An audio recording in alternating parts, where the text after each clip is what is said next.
Hello, friends and listeners, party people. Welcome back to another episode of Party XP. I'm your host, Lakan, and joining me is Jeff.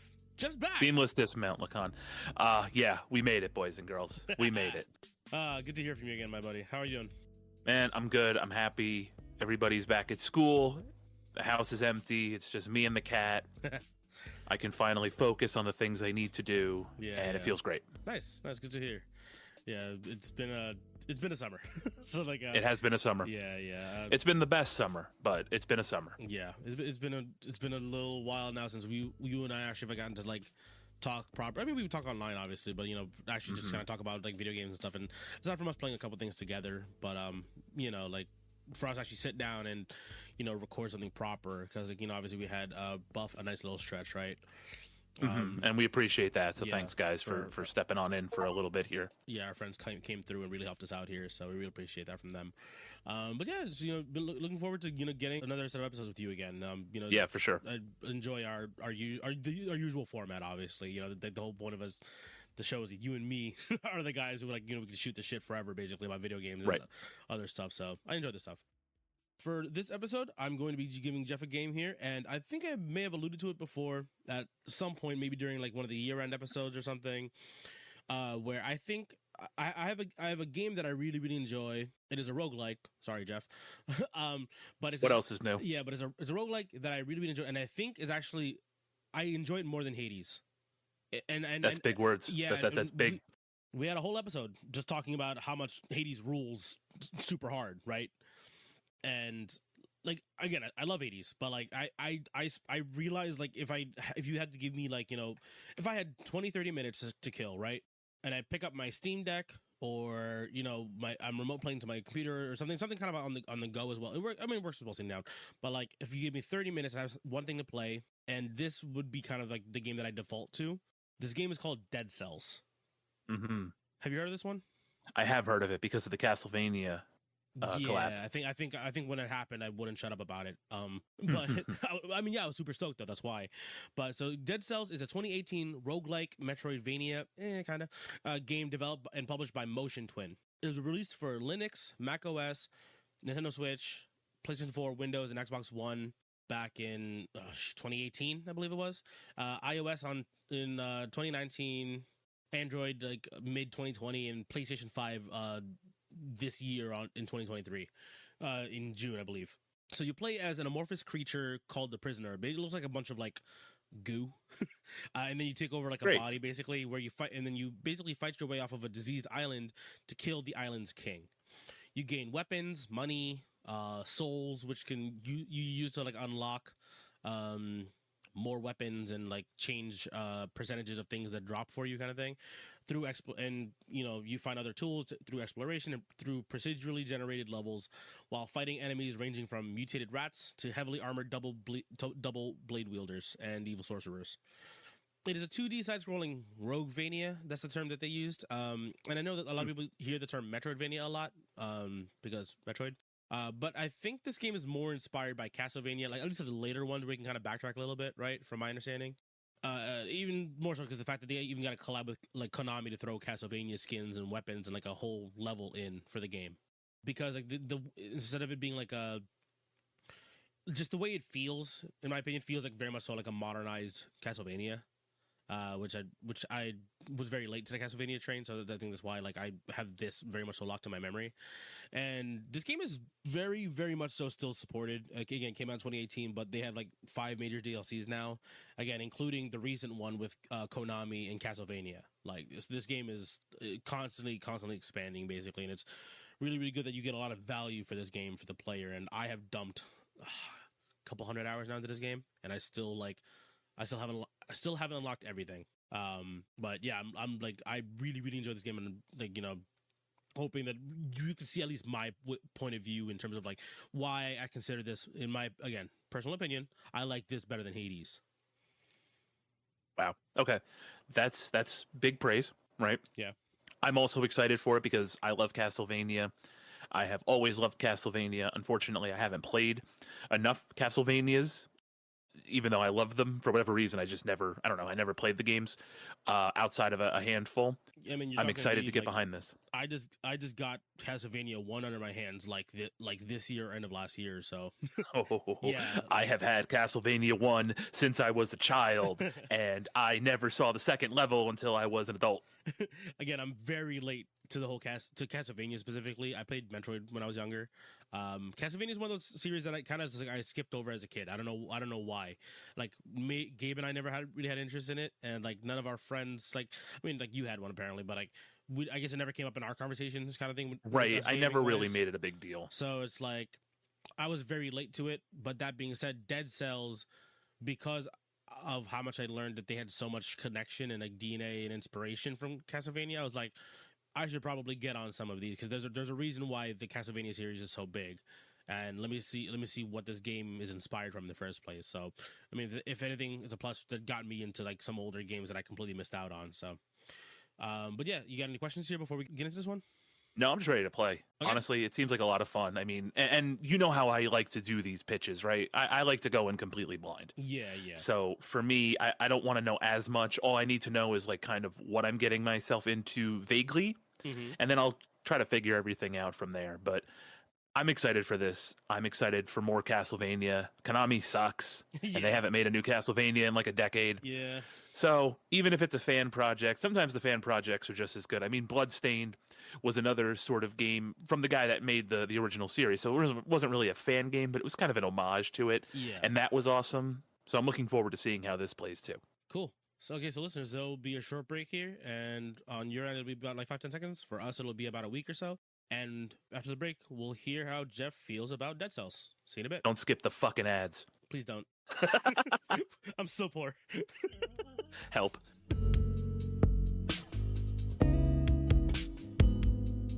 Okay, listeners, we are back. It has been over, way more than a couple weeks. It's been hectic as hell for us here.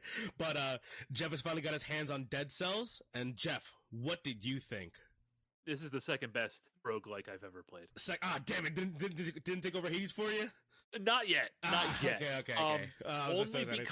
Only because I haven't played like every damn inch of this game yet. Okay, yeah, because I definitely have, and that's why I think I like this more than Hades. I think that might be what turned me over. And I get it. The only other thing that makes me like enjoy the Hades experience more is because whenever I play Hades, I don't get sad wishing it was a full-fledged Castlevania game. Okay. So here's the one thing here for you listeners. I don't know if we've ever mentioned this part before. I've never played a Castlevania game until this year. I think we mentioned it. Did we? Okay, in the intro to this. Okay, so there we go. So it's been a month at this point, bro. I know. So, I play Metroid. I played the Metroids. The Castlevania is one of the series that I never played. So like, I never had any real attachment. You know what I mean? So when I was playing this, and I was like, oh, it's just another Metroidvania roguelike. And I was like, but it plays fucking amazing. So I love this game. And then, I forgot who the hell it was who like pointed out, no, this is a Castlevania game. I'm like, oh, this is a Castlevania game? Oh, okay, cool. And then like I went back to play the old Castlevanias eventually, and I was like, oh, this is way slower. Oh, this is not exactly the same thing. But like I like the flow of this game so much. That's why I like the layout, and the way you can kind of speed run this game a little bit too. I do too. Yeah, and so I was like, okay, so that's why I have no real attachment. So I'm sure for you who actually enjoyed the Castlevania games, yeah, it's like you kind of like you wish this was just Castlevania at this point, right? Right. Especially when it comes to the DLC, which I guess we'll touch on a little later, or if you want to now, we can touch on it.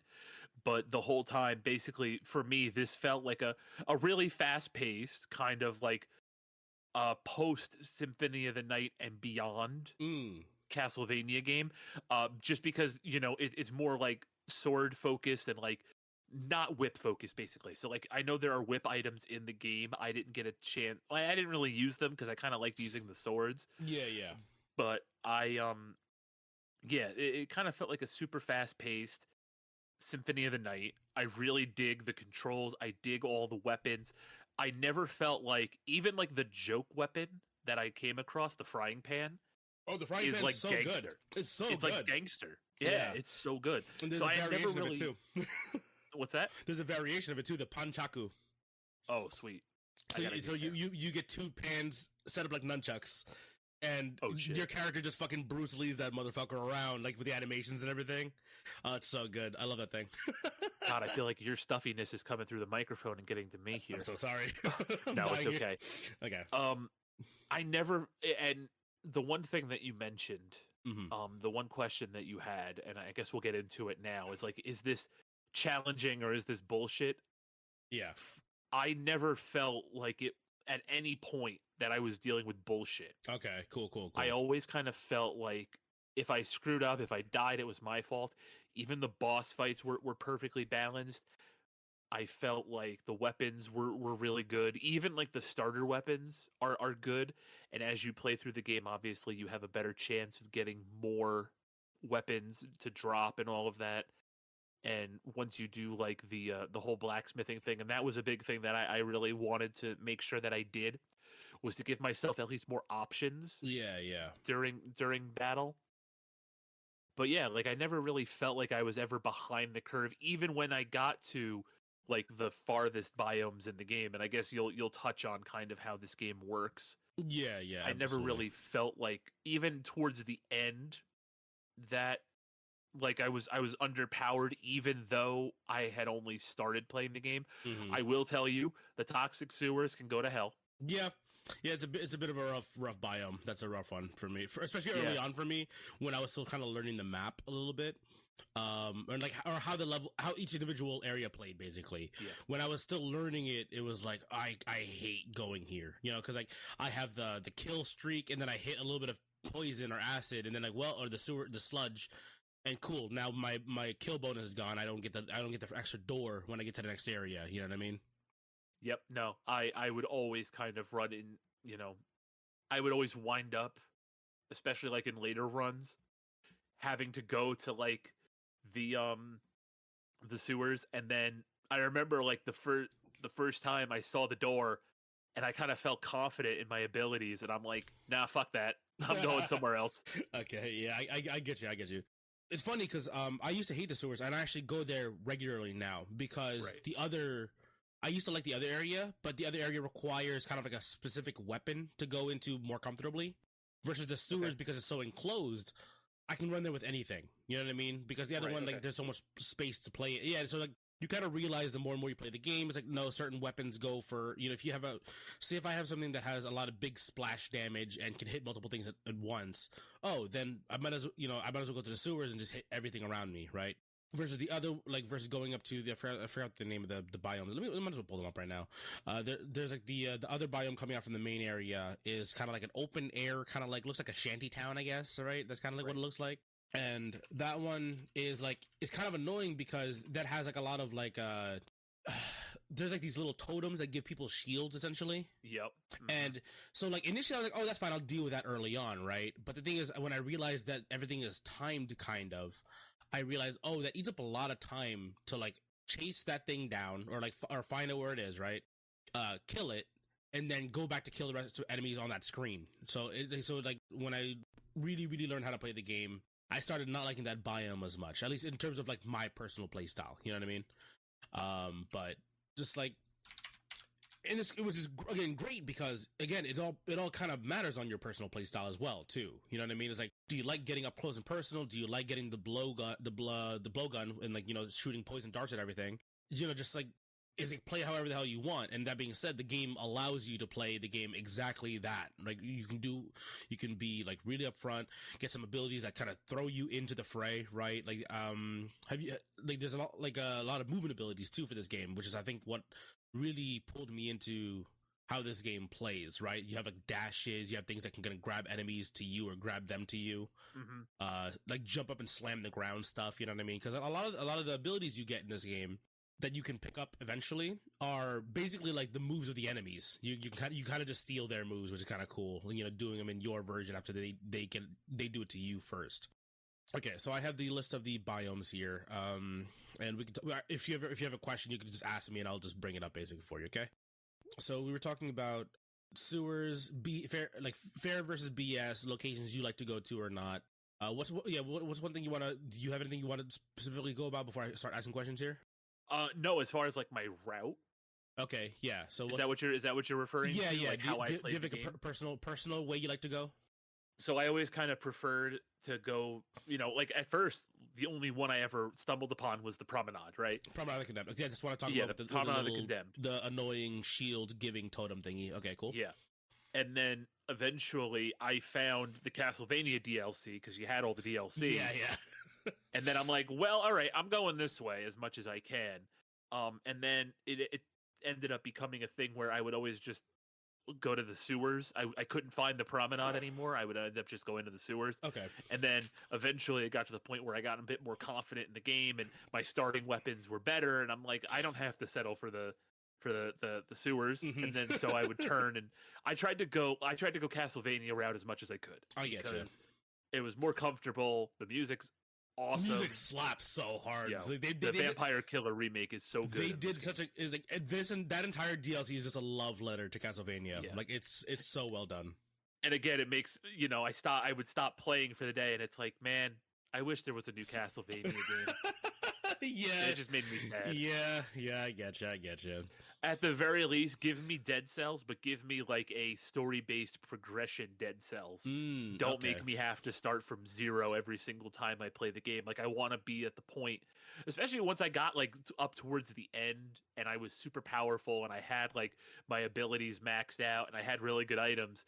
And I had Alucard's shield too on top of it. Yeah, very fun. And I'm like, damn, I wish I could just play like this all the time and just kill shit. I don't want to start back from zero again, but it is what it is. That's the roguelike aspect, that's what I like, because once I get so good at the game, and the thing is, I'm still only at the third difficulty level, because like you get these boss cells essentially that kind of like make the game harder. Like you don't get a full refill of your flask every level anymore. You know what I mean? Like, and only every other one you get a heal on, and you have more cursed enemies that you have to deal with or whatever, or more elite enemies or whatever.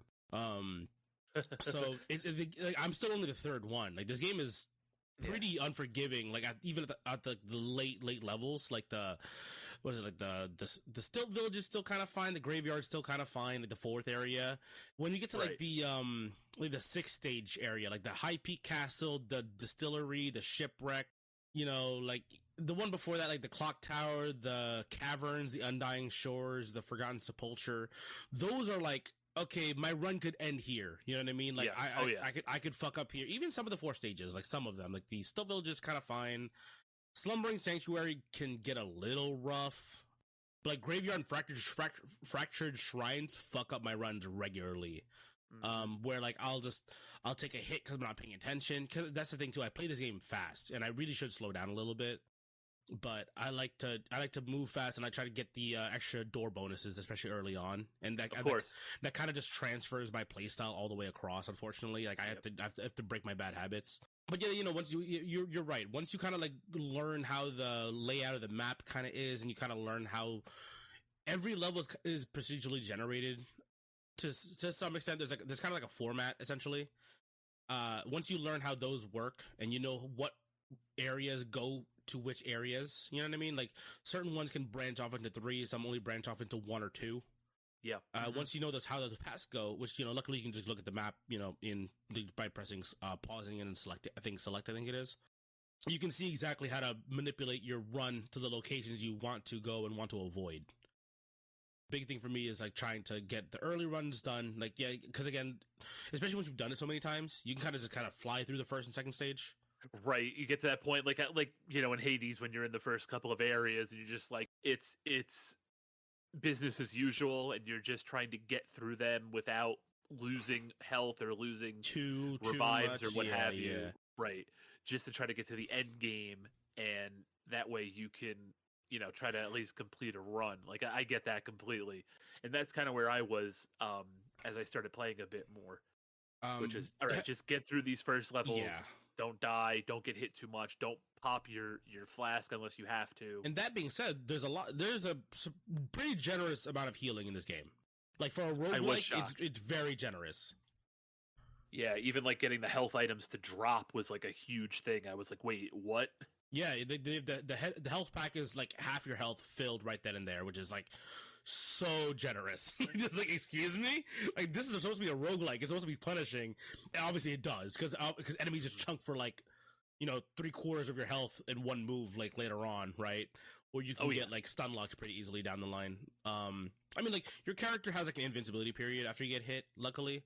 But like, if you're getting swarmed by everything, you can't get away because they move faster than you. It's like, okay, well, what can you really do, right?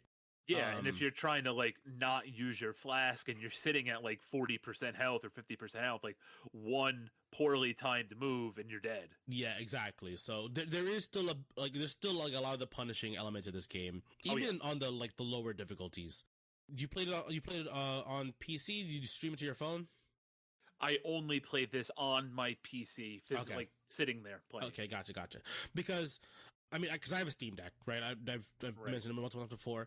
This is a really, really good game to have handheld. I mean, obviously, on the if you're dealing with the touch controls, like, it is fine. They do have this game available for like on Android for I think like $10, and it's pretty damn good. It runs really well, right? Like, it runs I think at 60, which is awesome.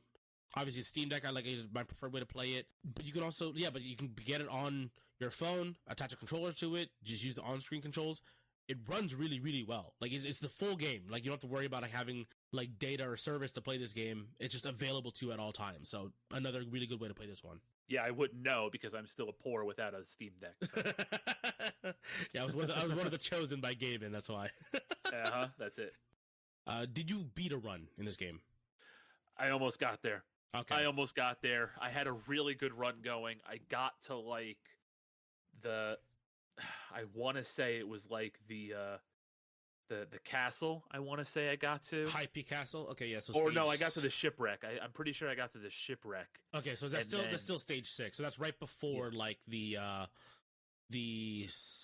like last boss ish, I guess, technically, like the throw room in the lighthouse area. Okay. Yeah, and then I got to the shipwreck for the first time.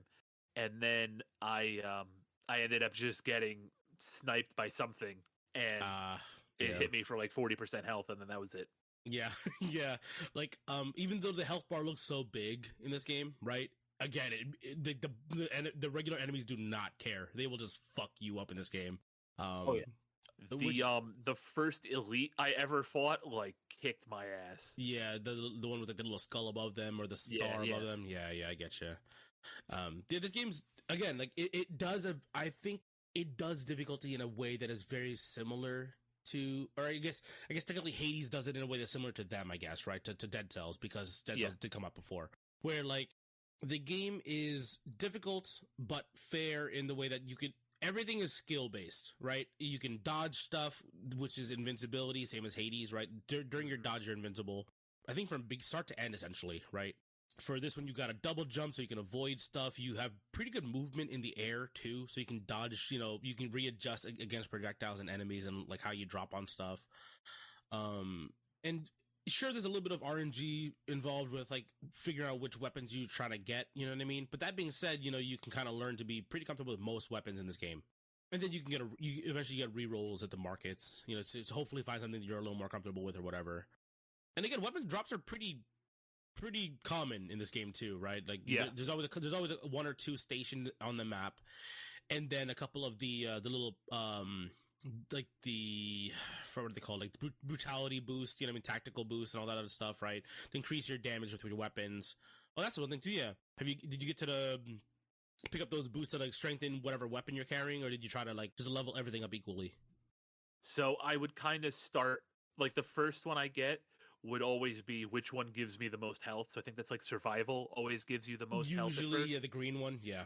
Yeah, so I would always go green first, and then once I got a modifier, usually it was a brutality modifier, I would just level up brutality, like a red kind of weapon bounce or something. Between the two, right?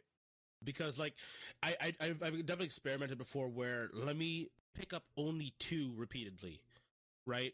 Like, I would only pick up green and red repeatedly over and over and over again, because the thing is, when you do that, the percentage health drops. The increased amount of percentage health you get, right, drops. But the third one doesn't get touched. I was trying to do the math on it to see, like, if I pick up purple by like the 4th or 5th stage, maybe that purple is going to give me way more health, like mathematically, right?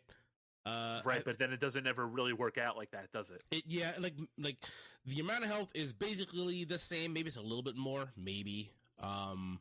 But like then now you're also just suffering if you have a purple weapon or purple ability. It just does like no damage because I have not boosted that one stat at all whatsoever. You know what I mean? So it's like, from my understanding, essentially, is from the videos that I've watched, the tips that I've read, is just level up everything according to whatever you've got currently, and then just even it out later down the line during runs, basically.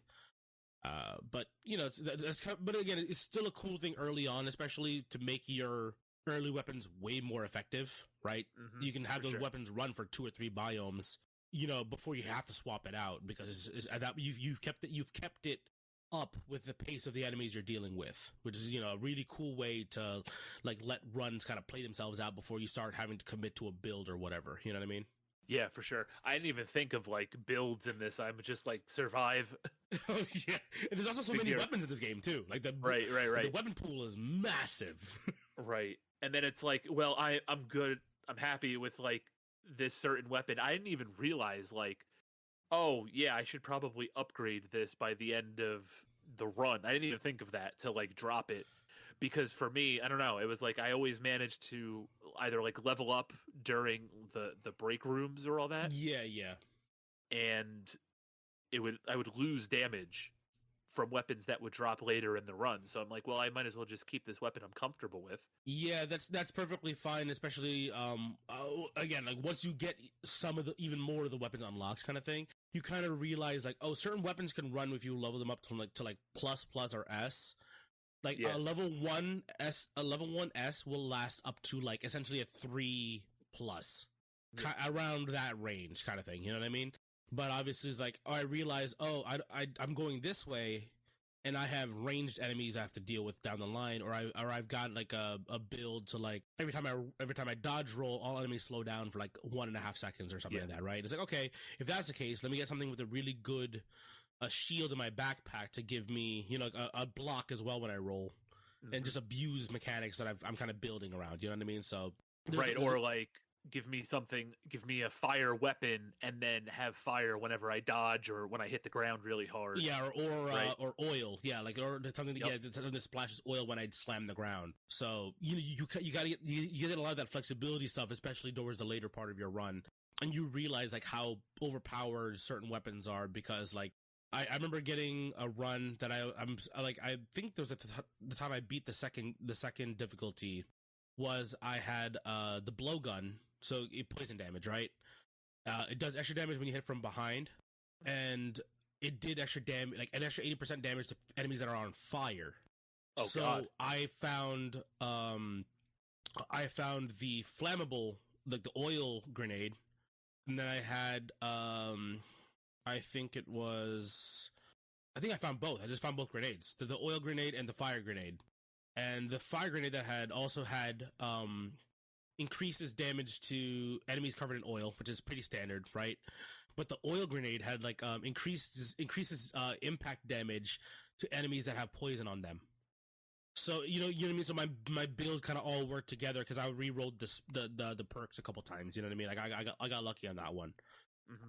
So you kind of realize how insane your builds can be and how well they synergize. That's a big thing in this game, because again, you see every time you die, that whole wall or like that whole room, right? The vials hanging from the ceiling, like how big the weapon pool is or the ability pool is kind of massive. Yeah, that's daunting. That was a little daunting. Yeah, to see all the stuff that is still ready, like able to be unlocked. I'm like, oh my God.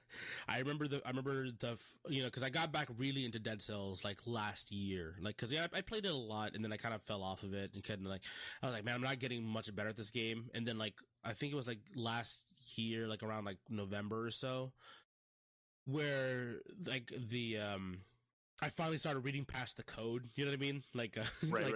I was like, oh, I know the layout of the map now. Oh, I know how to do certain. I just realized like something just clicked. I was like, I know how to do certain builds now, and I know how to beat certain bosses. Okay, cool. And then I realized just by killing shit, just going, I was like, I don't care how many times I die. I'm just gonna go as far as I can, even if I don't beat the boss. I don't care. Now I've unlocked like 7 things in one run, and then that that room full of vials is not as daunting anymore because I'm chunking away at empty vials, and then it started filling up, and I was like, okay, now let me learn how to play the game. You know what I mean? Like, and even though I have gave myself a fuck ton more options, it's like, that's fine because I want to learn everything anyway. You know what I mean? It's like, I'll just throw myself into the deep end and start mixing and matching weapon combinations and stuff. That is a good idea. Like, thinking of it like that, where the goal in these games is always, you're always thinking to yourself, oh, I have to clear the run. But in reality, because running and dying is kind of a part of, like, quote unquote, the leveling up process, you can do things where it's like, oh, I'm going to try to unlock as many blacksmith items as I can this run, or I'm going to grind souls this run, right? Yeah. So I can try to get a certain item unlocked for the, the pool or whatever.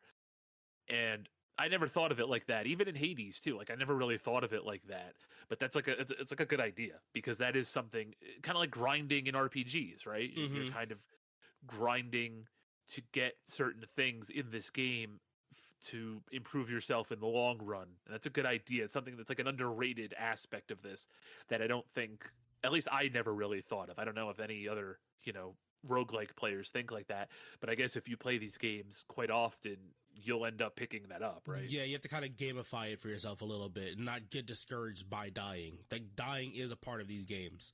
Right. Because I did that after I realized I needed keys in Hades, like, to unlock more stuff in the mirror. So I was like, I'm just gonna go ahead and just go for key runs. Like, I don't care if I have a heal in this room. I don't care who's giving me a boon. You know what I mean? Like, I don't care, even if it's one I don't care about. I just need keys on that symbol for the next room. You know what I mean? So that's all I was doing. And I was like, okay, it's like, it feels a little weird because, like, you're kind of, for Hades, you're not throwing away a run because you're still getting story no matter what you do, right? But for this game, because you get like trickles of story, you know what I mean, by meeting the guy in the prison, you know what I mean, or like hearing a little bit of dialogue when you meet a different boss or whatever, right?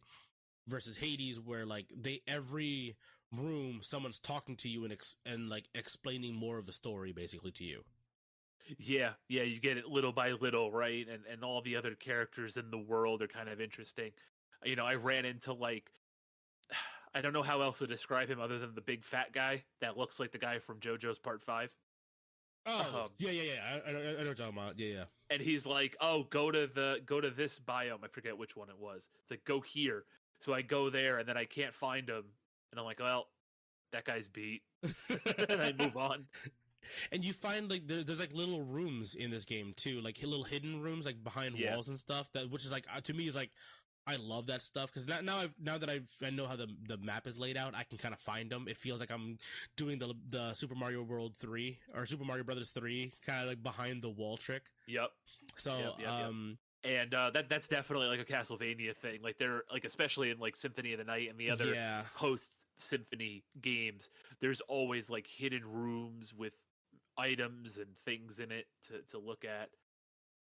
Yeah, I experienced one in the DLC, like before I had to go fight, before I actually had to fight, Vlad Tepes.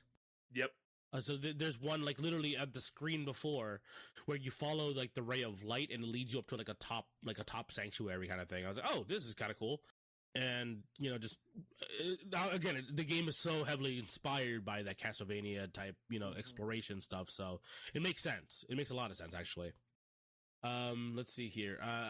So what you said, your best run brought you to stage 6, like the high peak or the shipwreck, right? I got to the shipwreck specifically. Okay. Yeah. And that's always a devastating feeling, right? When you die, like when your run is like almost there, you've got like 2-3 more stages to go before you like win or even have a chance to fight the final boss, right? It's always like a bit of a heartbreaker. How do you feel in this one versus like Hades, where you like if you lose a run? Because I know Hades, like, at least you get some story with it, and you kind of like, okay, cool. Well, I got a lot of stuff unlocked during that run.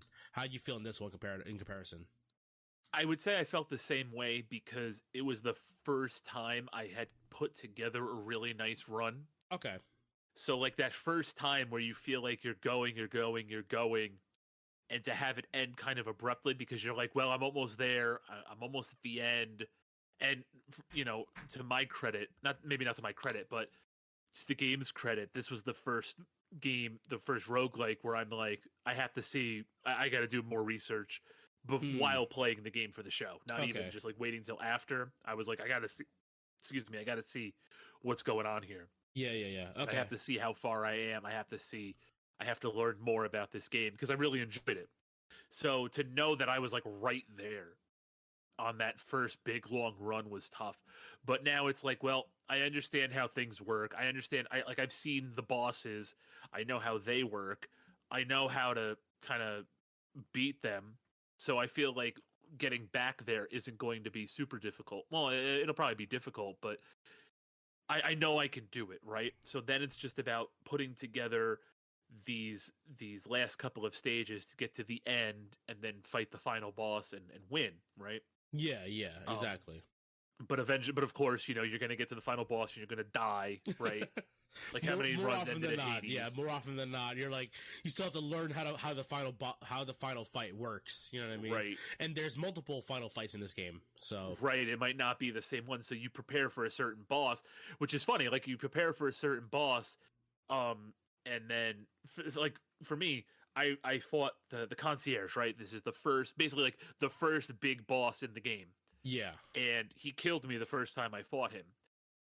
So when I finally got ready to fight a second time, I was like, all right, I'm ready for you. I'm ready for this guy. And I didn't get him. I ended up somehow skipping the first boss, and I got to the second boss. Okay. I got to the timekeeper. And I'm like, well, crap. I was ready for the big guy. I got this other character. Luckily enough, I one-shotted her the first time. Like, I was able to beat her the first time I fought her. So it wasn't that bad, but I amped myself up getting ready for this first boss, who I ended up fighting again and beating, you know, in a future run. But it was just funny that, like the bosses are dynamic. It's not just like, you know, I hate to keep bringing up Hades, and I'm sure people listening are probably tired of it. Well, I mean, I brought it up as this is my game over Hades, so like it's perfectly fine, right? Because we clearly have comparisons here that, you know, we prefer one over the other. So right, and Hades, I think for a lot of people is the roguelike that they kind of picked up and played quite a bit, unless you've been really into this genre for a very long time. Hades kind of had that crossover appeal with the character design, the music, the gameplay, and all of that. It's the game that I picked up and really enjoyed. Yeah. And so, you know, we use that as a comparison for all the roguelikes that we've played on the show. But to not have to, you know, you fight the succubus after the first stage. You fight Lerny, the Hydra, at the second stage. You fight the two assholes in the third stage. You fight Hades at the end of the fourth stage. Yeah. It's different in Dead Cells, which I appreciate, but it would be kind of nice. And I know it's especially going to be a big deal once the difficulty starts ramping up, to be able to predict and know what I'm getting into during boss rooms. Yeah, so the biggest thing here for this one is, I said before, there's a map. It's exactly that. So every level has a certain number of exits that will lead you into, like, you literally just press pause and press select or something like that. And that brings up the map to show you exactly where you can or can't go. So all you have to do is find that specific door to get out to that area.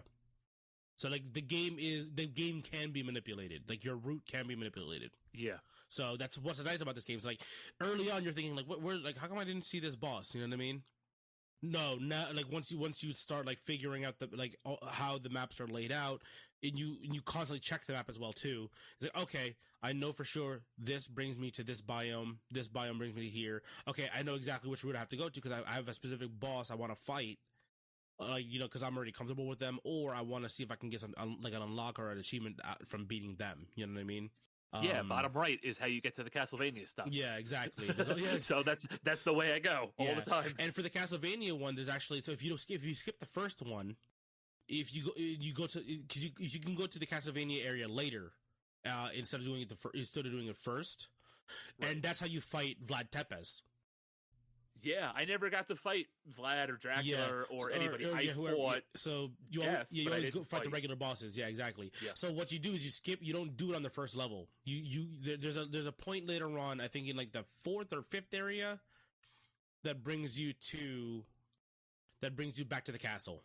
Right. Okay. So that I'll have to find that. Yeah, because yeah. I did fight Death. I mean, I fought Death, and that was a fun fight. Yes, I think after you do it the first time regularly, That's the first fine. time. Yeah. So if you do it later, you don't fight Death. You fight Dracula himself.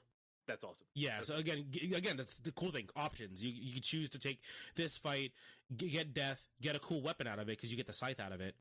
And then, now that site is available for your regular ass game. You know what I mean? Like, and the thing is, all the weapons that they do for the DLCs, I guess we'll dip into the DLCs now, I guess, actually here. The DLCs kind of play surprisingly perfect with each other. Yeah. Like, I played this game, like, this game came out in 2016, I want to say. I definitely said it in the beginning before. But this game came out, a while ago. So, and then the fact that or 2018, there we go. So every time the DLC came out, they added more enemies, more weapons, more abilities, and they all just kind of work. You know what I mean? Like they, you're always kind of nervous about the power creep. You know what I mean? Like of right. New stuff coming in and just kind of making the old stuff obsolete. This game was like, I don't know, man. Like everything just kind of works. Like I did never questioned anything. I'm sure there was like a little bit of numbers tweaking in the background. I'm sure. And again, Motion Twin's very vocal with their player base. They always put up updates and stuff like that for when they're changing stuff. But yeah, I remember when I started grabbing all the DLCs, I was like, oh, where is it? I thought it was like a biome thing. And sometimes there is an extra biome, but no, it's just like Dead Cells, and they just add more exits and routes for you to go about, and there's all the weapons are just there. Just go find them. So just that's also again kind of helps to that really daunting pool you see in the beginning of every run. Yeah, as somebody that didn't play the game until all the DLC was released, I can't tell you what the DLC maps are and then what the non-DLC maps are, except for the Castlevania stuff. Yeah, because that's not, that's the only one that's genuinely really really obvious. But from the shipwreck was one because they did the fractured shore or whatever DLC kind of thing, or they also had another one which was the giant DLC where you fight the giant kind of the guardian or the warden essentially of the prison, because that's your entire run. You're just kind of getting out of the prison basically. So yeah, if you're not really looking for that stuff, you won't notice until you get to that boss fight basically that this is a DLC fight. Because there's a little bit of lore and explored when you get to those runs kind of thing. Is there a particular weapon combo or abilities that you liked? I will tell you this. I liked having the two swords or things like that. The one thing that screwed me up one run, I'll never forget it. I accidentally put the weapon in the Y slot instead of the X slot. Oh, yeah. So having to attack with the Y button was tough. Yeah, you can swap those out.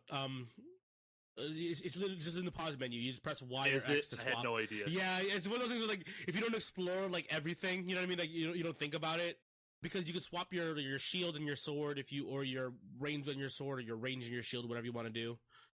It's funny because I watch high level gameplay and no one uses shields basically, but me, really? I'm a baby bitch gamer, so I will always use a shield because it just makes me feel comfortable. You know what I mean? Yeah, I like parrying the enemies. Yeah, I like parrying. And that window is pretty generous too, so I like doing it. And there's also a lot of the mutation modifier kind of things. You know what I mean? Where it's shield and you get 2% of your health back. It's okay, you know what I mean? Good. I got something that gives me a little bit of health back on the lower difficulties when I'm still kind of learning the game. You know what I mean? There's ways to make the game much more comfortable to play on early on.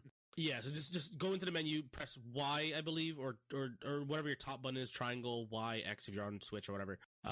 To swap your melee your weapons, and then the X or square or Y on Switch to swap your abilities slots.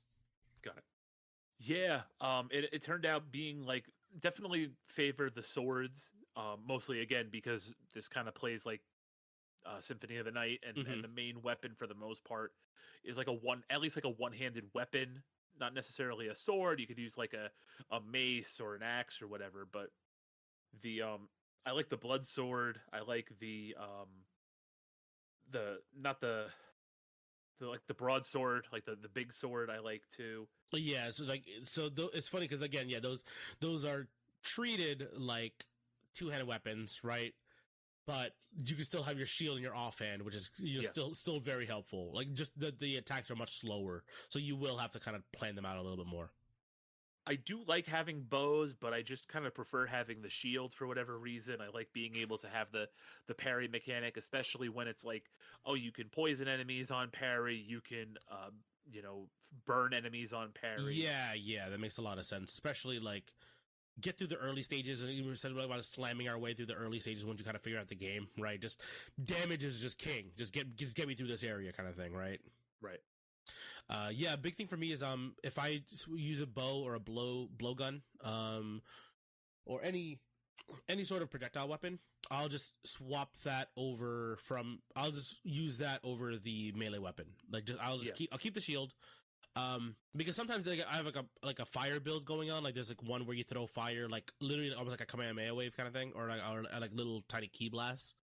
There's one called the Firebrands. I don't like that one. That's kind of like the fire dancer sticks, right? Is like a stick with, like, it's basically like a torch you're just throwing at people, right? I'm like, it's fine. It doesn't do a whole lot of damage, but it always lights everything on fire kind of thing. I get like the multi-notch bows, the one that fires like 3 arrows in a row or at the same time and does like a fuck ton of damage. And then like sometimes if I'm feeling like playing that one, I'll use the mutation that gives me double or like increase my arrow capacity or projectile capacity by like 50% or something like that. So then now I'm firing, initially has 21 for 7 shots.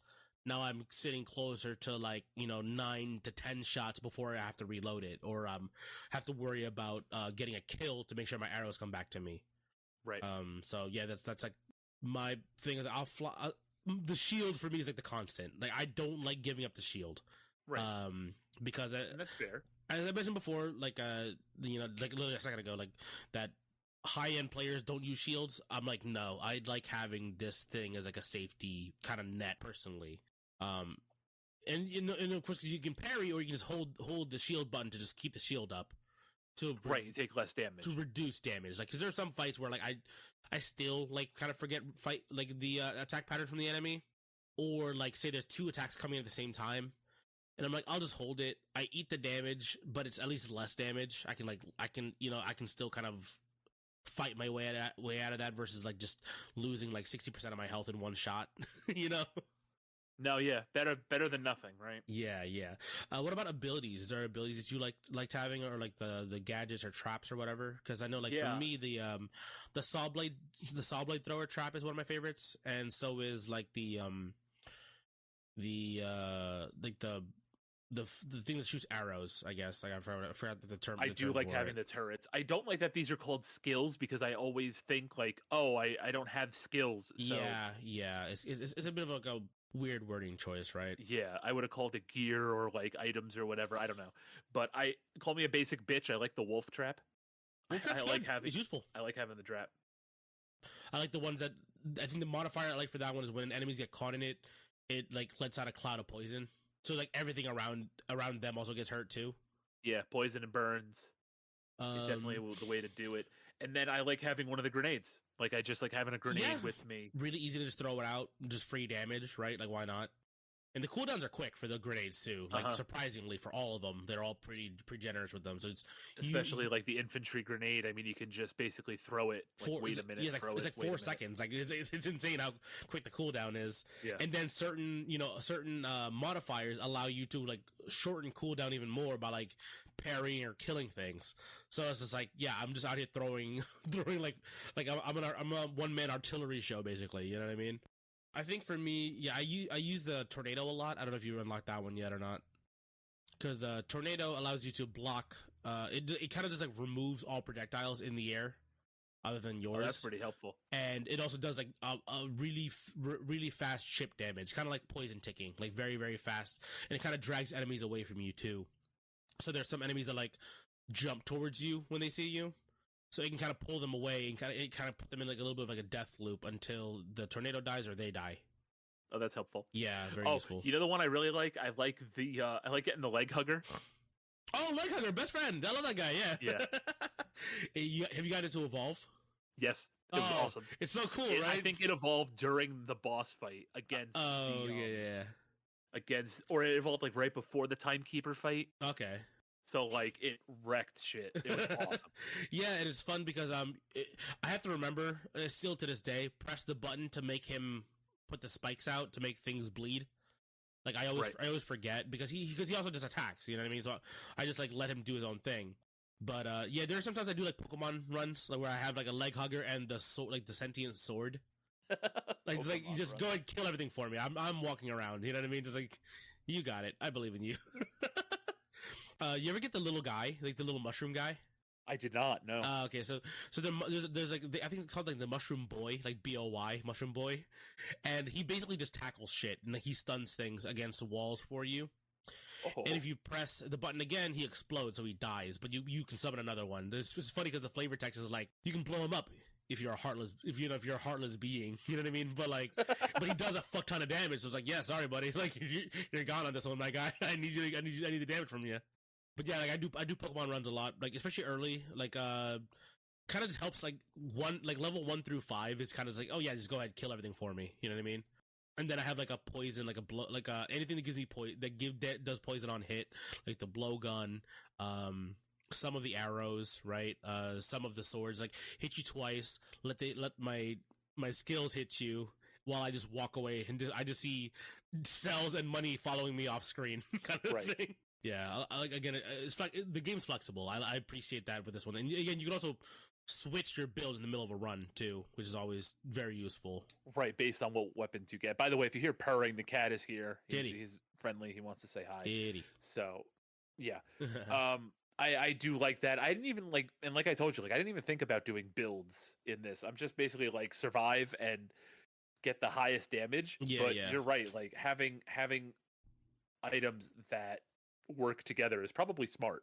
You start to figure that stuff out the more and more you play the game, and the more you start reading like the flavor text of all the weapons. You know, early on, I get it. That's perfectly fine. Just pick whatever you like, whatever you're comfortable with, and smack the shit out of everything. It makes sense. There is one item that I like a lot, and I shouldn't be using them because they're not that good, or they can be good, but they're like the Hayabusa boots. I don't know if you've seen those. I have not. So have you've seen the sandals, right? The Spartan sandals. I think so. That's literally like a front kick, like this is Sparta kick. That's all. That's literally exactly what it is, and it doesn't do a lot of damage. It's kind of slow and it's awkward looking because he just does like a front kick, but it does damage to enemies that hit walls. So you can kick enemies into walls, kind of thing. Okay. There's like two other boots. Essentially, one looks like a pair of Timbs, which I find funny, and the other one is the Hayabusa boots, where your guy starts doing fucking karate, basically, like with karate kicks and shit, or like, you know what I mean? That's pretty sweet. And the backflip he does also reflects projectiles. So it's really cool. It's really useful. It has combo potential. The biggest thing is that the backflip reflects projectiles and also knocks enemies away from you into walls. That's again, helpful. Doing the same, more damage. The base damage is not very good, but it looks cool and it's fun to use. So I don't care. You know what I mean? It's like, that's the nice thing about this game. You can make up your lack of damage with like other shit, in your toolkit. You know what I mean? Yeah. I mean, isn't that like most of what games are all about, having fun and doing cool stuff? Yeah, that's the whole point, right? And again, allowing you the flexibility to do that shit is also like a big point. It almost feels like a sandbox game in how free you can kind of play this game, right? Like, I watch like high level players like, oh, I know they prefer this, even though obviously this may be more, I guess, like idealized in terms of like a build or whatever, right? They can say, oh no, this is the highest damage build, but I prefer using this anyway, you know what I mean? So they can still just do so. Like, you're not penalized super, super hard for not running the quote unquote meta build in this game. Good. Yeah. I mean, that's the way I feel like it should be. You shouldn't have to play meta just to win. I mean, obviously if you're min-maxing and playing meta for like timed runs or like to achieve something, I mean, there's a place for that, but let me play the way I want to play and let me win how I want to win. Yeah, right? Yeah, I'm with you on that one. That gaming freedom is a big sticking point for me and why I like this game so damn much. Let's see here. Any modifiers you picked up that you preferred? Like, remember I said before, like one like where you block, you get 2% of your health back or some shit like that, or one is like as long as you have a speed buff, any melee attack gives you like a health back kind of thing. The one that I always did, I don't know if this is what you're talking about, but the one that I always did was like you do more damage when you have a combo built up. Yeah, exactly that. That's what I'm talking about. The ones you pick up between levels, the little combo Yeah, the little modifiers. that was the one I always got. I didn't know if you meant like the mutations, because it was always like, if you get a mutation, you can't get boss cells. So I'm like, well, I'm not gonna screw that up. Yeah, no, that's fine.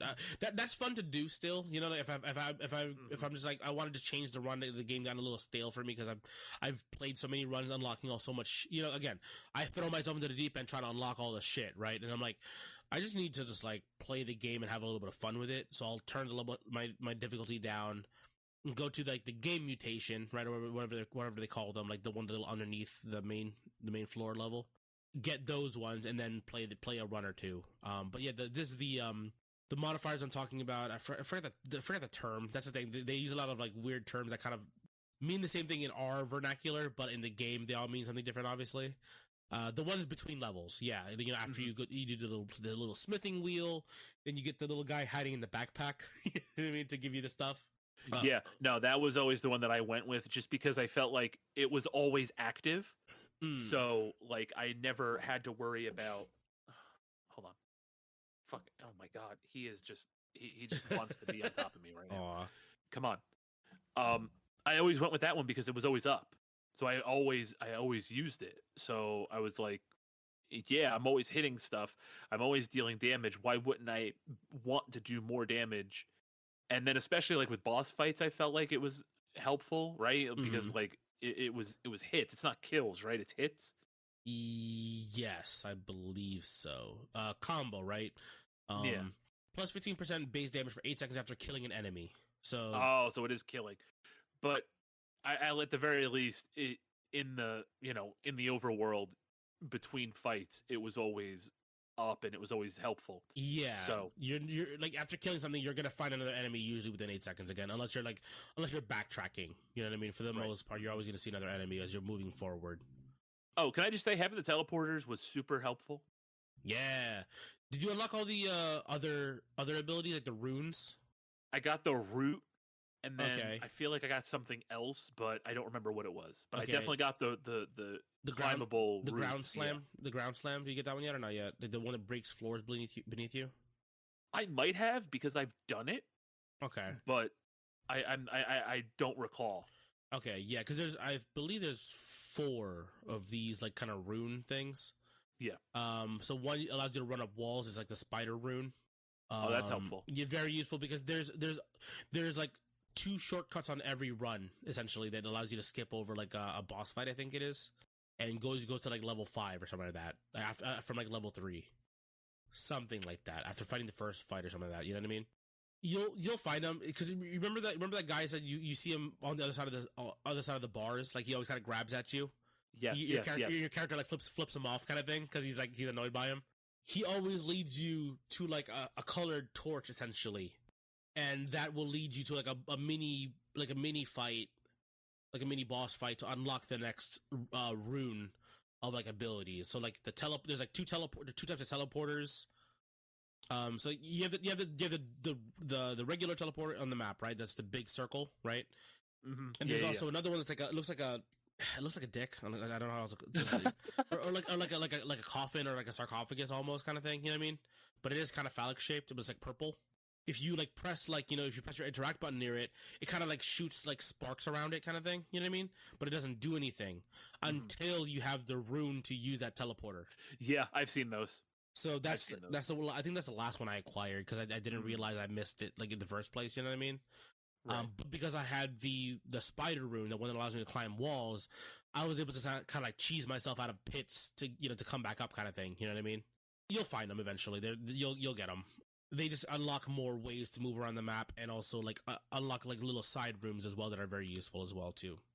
But yeah, I think that's like, for me, like, I don't have a whole lot more notes. Again, I kind of just wanted to hear how you felt about the game. Because again, the game is really free flowing. I just wanted you to just kind of mess with it, and again, gave you a little bit of extra time so you actually like try a bunch of stuff. So anything you got to say, again, complaints, praise to give the game, just go ahead, and that's basically all my questions. So. No, yeah, like I said, I thought it was a blast. I had a really good time with it. Definitely going to play it after the fact and try to get a clearer run here. Like I said, the only thing that I have that's kind of like a knock on the game, not even a knock, but like the only negative feeling I have about the game is just wishing it was a Castlevania game.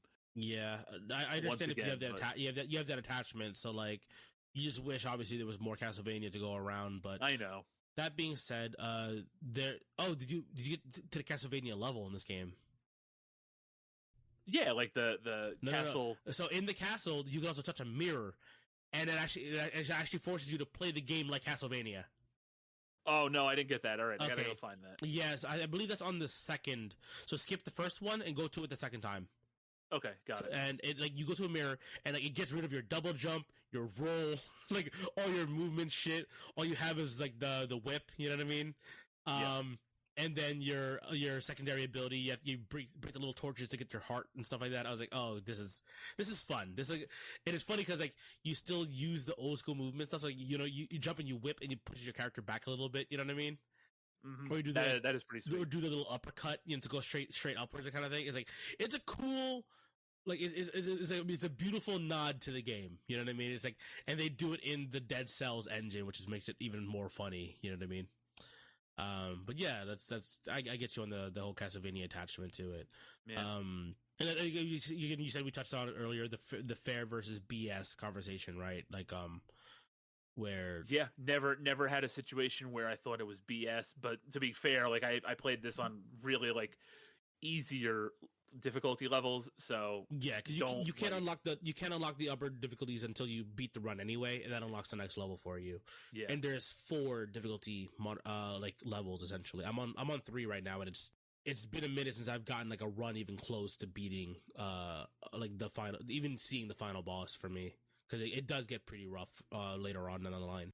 In terms of like how I mentioned it before, where I think I like this over, you know, I prefer this over Hades. Is like that kind of like fairness scale pretty similar? I would say so. Yeah, I would definitely say so. A lot of health to play with, some healing items, at least that show up in this game. You know what I mean? You can find them in the walls and stuff like that. You can kind of predetermine your runs essentially, because versus Hades, where like it kind of randomizes, I think, the 2 doors, right? Usually. Yep. Versus here, where again you can kind of choose as long as you find the exit, because you will find it. It's always on the map, so it's kind of a way to take a little bit out of the RNG out of the equation in the first place. So yeah, for sure. Yeah, but yeah, that's all we got for you. If you have any other like final comments, we can go ahead and put them out here, and then I think other than that, I'm pretty much good to go over here. Yeah, I'm good. Give it a shot. It's a lot of fun. Definitely worth getting into. Especially if you're a big Castlevania fan like me, Castlevania, there you go. Castlevania fan like me, you'll definitely have a good time with it. The DLCs are worth it, I felt like, so definitely give it a shot out there. Yeah, good time. Good to hear. Appreciate you, fam. Thanks for giving this one a shot, because I know I kind of made some pretty wild claims, especially since you're a big Hades fan. So for this one, but yeah, guys, thank you guys for tuning in. We hope you guys enjoyed this episode. Good to have Jeff back again, obviously. Yeah, I'm not going anywhere. We definitely got a couple more things lined up with Jeff down the line here. So if you guys like this episode, leave us a like, leave us a rating on whatever audio platform you guys are listening to us on. We're going to have some stuff up on the YouTube. Actually, we just put up a video a little while. Me and Lakan played Street Fighter on the YouTube, so go watch that, go like it. Try to put more stuff out of there as well, too, as much as we possibly can. And share us with a friend. Really appreciate you guys for listening. And we'll see you guys in the next episode. Take care. See you later.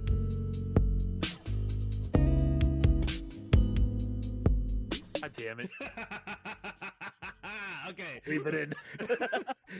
Leave what in? There's no recording. I know. Shit.